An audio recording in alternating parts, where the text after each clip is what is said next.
बिस्मिल्लाहिर्रहमानिर्रहीम। अस्सलाम वालेकुम गाइज़, क्या हाल चाल है। उम्मीद करती हूँ आप सब ठीक ठाक होंगे, खैर खैरियत से होंगे और खुश आबाद होंगे। अल्लाह जहाँ भी रखे आपको वहाँ सलामत और खुश रखें, मेरी दुआ है आप सब के लिए। तो आज आपके लिए जो मैं रेसिपी लेके आई हूँ, मैं कहती हूँ चटकारेदार, मज़ेदार और चटपट में बनने वाली है और बहुत ही मज़े की रेसिपी बनेगी आज हमारी आलू बैंगन मेथी की। और इसको बनाएंगे हम ऐसे कि जैसे माशाल्लाह आप कौरमे, चिकन, पुलाव, बीफ, कढ़ाई सब कुछ भूल जाएंगे। तो चलो स्टार्ट करते हैं बिना टाइम ज़ाया किए। यहाँ मैंने 1 kg ना लिए है बैंगन और यहाँ मैंने मेथी की सिर्फ 1 गुठली ली है, देख सकते हैं आप।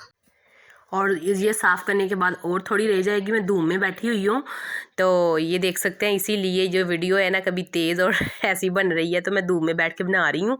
कभी धूप निकलती है और कभी गैप हो जाती है।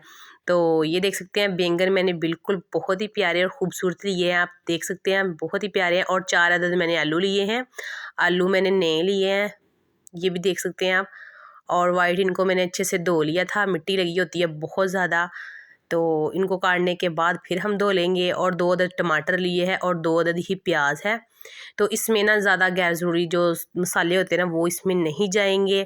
तो इसको काटने के बाद मैं आपको दिखाती हूँ। ये देख सकते हैं आप, मैंने काट लिया सब्ज़ी और आलू भी काट लिया, इनको पानी में डाल दिया। ये बिल्कुल ब्लैक हो जाते हैं अगर पानी इसमें ना डालें, तो बैंगन भी काले हो जाते हैं इसमें ना पानी डालें। तो इसको भी मैंने पानी डाल के फिर ही काट लिए थे। और मेथी को मैंने काट के अच्छे से धो लिया, ये देख सकते हैं बहुत ही शीशे की तरह बहुत ही प्यारी माशाल्लाह बन चुकी है हमारी। और इसमें बहुत ही ना तो इसमें अदरक लहसुन का पेस्ट जाएगा और ना ही इसमें दूसरे कोई गरम मसाला ऐड होगा। तो फिर भी आप सोच रहे होंगे कि कितने चटकारेदार मसाले बनेंगे। इसमें सिर्फ ये 2 अदद प्याज जाएंगे और सब्ज़ मिर्च और टमाटर, और कोई चीज़ इसमें नहीं ऐड होगी। तो चलो स्टार्ट करते हैं बनाना अब इसे। तो बिस्मिल्लाहिर्रहमानिर्रहीम। यहाँ मैंने 1 कप घी का लिया था और उसमें मैंने ये डाल दिया है प्याज। प्याज हल्का सा फ्राई होगा तो इसमें हम ना आलू जो है ना अपने काट के रखे हुए वो डालेंगे, वो भी हमने फ्राई ही करनी है। आपको ये याद रहे कि जैसे मैं आपको बता रही हूँ ना आपने ऐसे ही बनानी है। तो मैं कहती हूँ माशाल्लाह जो नहीं खाते ना वो भी इस रेसिपी के फ़ैन हो जाएंगे, बहुत ही चटकारेदार बनने वाली है। और सुबह बनाए दोपहर को बनाए तो शाम को ख़त्म, शाम को बनाए तो सुबह तक ख़त्म हो जाती है। हमारी फैमिली तो ऐसे ही करती है माशाल्लाह। मैं रेसिपी ऐसी बनाती हूँ कि फटाफट ख़त्म हो जाती है, बहुत ही मज़े की बनती है। तो आप लोग तारीफ़ किया करें, क्योंकि मैं अपने मुंह से तारीफ़ करती अच्छी नहीं लगती। मुझे खुद पता है कि मैं जो भी रेसिपी बनाती हूँ मेरी फैमिली नहीं छोड़ती माशाल्लाह। तो यहाँ थोड़ी देर फ्राई करने के बाद आलू को, तो साथ ही हम टमाटर जो हमने काट के रखे थे फ्रेश लिए थे बिल्कुल 2 अदद, तो वो इसमें ऐड करने के बाद उसको भी 2 से 3 मिनट हमने फ्राई करना है। बिल्कुल इसका कलर नहीं चेंज करना, आपको याद रहे आपने ऐसे ही इसको थोड़ा सा फ्राई करना है, क्योंकि हमारे जो आलू है ना वो भी फ्राई हो जाए, प्याज भी हल्का सा फ्राई हो जाए और टमाटर भी। और इन सबको फ्राई करने के बाद जो मैंने दूसरा वाइट कलर का प्याज रखा हुआ था वो और सब्ज़ मिर्चें वो भी इसमें ऐड कर देंगे, ठीक है ना। आपको याद रहे हमने पहले मसाले की बुनाई नहीं करनी, पहले इन चीज़ों को फ्राई करना है। और फ्राई करने के बाद ये देख सकते हैं मैं इसमें वो प्याज जो रख लिया था वो इसमें ऐड कर दूँगी। और सब्ज़ मिर्चें जो मैंने काट के रखी हुई थी, ज़्यादा बारीक नहीं काटी वो मैंने, तो आप देख सकते हैं दरमियाने साइज़ की ही काटी हुई हैं। तो इसको भी हमने ना ऐसे ही थोड़ी देर फ्राई करना है। फ्राई करने के बाद आपने ना जो अगला पाउंड है ना वो देख सकते हैं आप कि हमने आगे क्या करना है। ये देख सकते हैं मुझे 5 मिनट बिल्कुल हो चुके थे फ्राई करते हुए, तो बिल्कुल भी माशाल्लाह देख सकते हैं हमारी लुक। अच्छे से फ्राई करने के बाद हमने इसमें क्या करना है, ये देख सकते हैं माशाल्लाह जो टमाटर है वो भी फ्राई हो चुके हैं और बिल्कुल अभी ना जो मैच नहीं हुए, ठीक है ना, हमने मैच करना भी नहीं है इनको। तो ये देख सकते हैं माशाल्लाह आलू बहुत अच्छे तरीके से हमारे जो है ना फ्राई हो चुके हैं। बिल्कुल मैंने लो फ्लेम पे किए हैं, बिल्कुल लो फ्लेम पे, ऐसे समझे कि जैसे बिल्कुल हल्का सा चूल्हा चल रहा है, ठीक है। तो उसके बाद मैंने यहाँ डाल देने ये कुछ मसाले, खुश्क धनिया पाउडर है और साबुत कुटी हुई मिर्च है और रेड कश्मीरी मिर्च है, हल्दी पाउडर है और नमक 1 टीस्पून है, बकाया सब ½ टीस्पून है। देखने में ज़्यादा कम लग रहे हैं तो 2 से 3 अदद गोल मिर्चें हैं वो इसमें ऐड कर देनी है हमने। और उसके बाद हमने इसको मिक्स कर देना है। अच्छा मेरे पास ना बच्चे मोबाइल के साथ खेल रहे हैं तो उनकी आवाज़ ज़ाहिर सी बात है आपको आ रही होगी, तो आपने गुजारा करना है और गुस्सा नहीं करना। तो ये आप देख सकते हैं बच्चे नहीं बाज आते, 100 बार मना करने के बाद भी बच्चे नहीं मानते कहना। तो मैंने कहा चलो मोबाइल के आरे लगे तो कोई बात नहीं। तो इसी तरह हम इसकी बुनाई करने के बाद हमने जो मेथी काट के रखी थी वो इसमें ऐड कर देनी है। मेथी ऐड करने के बाद आपने इसको फिर 2 से 3 मिनट इसी तरह मिक्स करना है।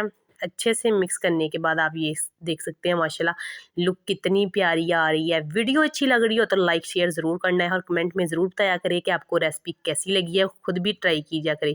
माशाल्लाह बहुत ही प्यारी और यूनिक बनती है और चटपट में हमारी तैयार हो के रेडी हो जाती है हमारी रेसिपी। तो इसकी बुनाई करने के बाद हमने जो बैंगन काट के रखे थे बिल्कुल आलू से साइज़ के काट के रखे हैं मैंने, जिस साइज़ में आलू काटा है। तो ये सारे हमने इसमें ऐड कर देने हैं, ठीक है। तो आपने अक्सर आलू बैंगन जब काटते हैं ना तो काटते वक्त आपकी फिंगर भी ब्लैक हो जाती है, काले वगैरह हाथ हो जाते हैं। तो आपने वहाँ ना चाहे तो चेपी लगा लें, अगर चेपी नहीं है तो आप हैंड कवर जो होता है वो ऐड कर सकते हैं, शापर इस्तेमाल कर सकते हैं, आपके हाथ भी नहीं काले होंगे। और इनको पता क्या करना है, आपने काटते वक्त ये ध्यान रखना है कि आपने पानी ज़रूर लेना है, वरना ये बिल्कुल ही काले हो जाते हैं, अच्छे ही नहीं लगते। तो अच्छे से हमने इसको मिक्स करना है। मिक्स करने के दौरान हमने इसको लो फ्लेम पे ना कम से कम 15 से 20 मिनट इसको लो फ्लेम पे छोड़ना है। और उसके बाद हम ना चूल्हा जो है ना थोड़ा सा तेज़ करेंगे। पहले हमने इसको लो फ्लेम पे रखना है। जो देख सकते हैं मैं आपको दिखा देती हूँ, मैंने 15 से 20 मिनट लो फ्लेम पे रखने के बाद आप इसकी शक्ल देख सकते हैं। माशाल्लाह माशाल्लाह ये देख सकते हैं हमारी जो रेसिपी है चटकारेदार चटपट सी माशाल्लाह रेडी होने वाली है। और हम इसको अब थोड़े से ना तेज़ से चूल्हा करके तो फिर इसको और पकाएंगे। तो ये देख सकते हैं आप, इसको मैंने 15 से 20 मिनट बिल्कुल लो फ्लेम पे रख के पकाया है। तो अब इसको हम फिर ढक्कन दे के छोड़ देंगे। अब इसको थोड़ा सा चूल्हा तेज़ कर देंगे ताकि जो भी इनका पानी है रिमूव हो जाए। तो ये देख सकते हैं मुझे चूल्हा तेज़ किए हुए माशाल्लाह हमारी जो रेसिपी है बिल्कुल तैयार हो चुकी है। माशाल्लाह बहुत ही प्यारी खुशबू, और मेथी डालने से तो माशाल्लाह हमारी जो रेसिपी है ना और भी टेस्टी हो जाती है। मैं कहती हूँ इतनी प्यारी खुशबू आ रही है मैं बता नहीं सकती, आप इसको खुद ही देख सकते हैं। ये देख सकते हैं माशाल्लाह बहुत ही मज़े की रेसिपी हमारी तैयार हो चुकी है। तो ये देख सकते हैं, चैनल पे नए हैं तो सब्सक्राइब ज़रूर कर लीजिए करें, क्योंकि जो भी मेरी वीडियो आएगी सबसे पहले आपको मिलेगी। तो इसे डिश आउट करते हैं अभी। बिस्मिल्लाहिर्रहमानिर्रहीम। मैं कहती इतनी प्यारी खुशबू आ रही है कि मैं बता नहीं सकती माशाल्लाह। तो वीडियो अच्छी लगी हो तो लाइक शेयर ज़रूर कर दीजिए करें अपने प्यारों से, अपनी बहन भाइयों से, ठीक है। तो चैनल पे नए हैं तो सब्सक्राइब ज़रूर कर लिया करें और कमेंट में मुझे ज़रूर बताया करें कि ये रेसिपी आपको कैसी लगी है। तो मिलूंगी इंशाल्लाह नेक्स्ट वीडियो में। उतनी देर के लिए उल्फत प्रवीण को दीजिए इजाज़त, दुआओं में याद रखना। ओके, अल्लाह हाफिज़।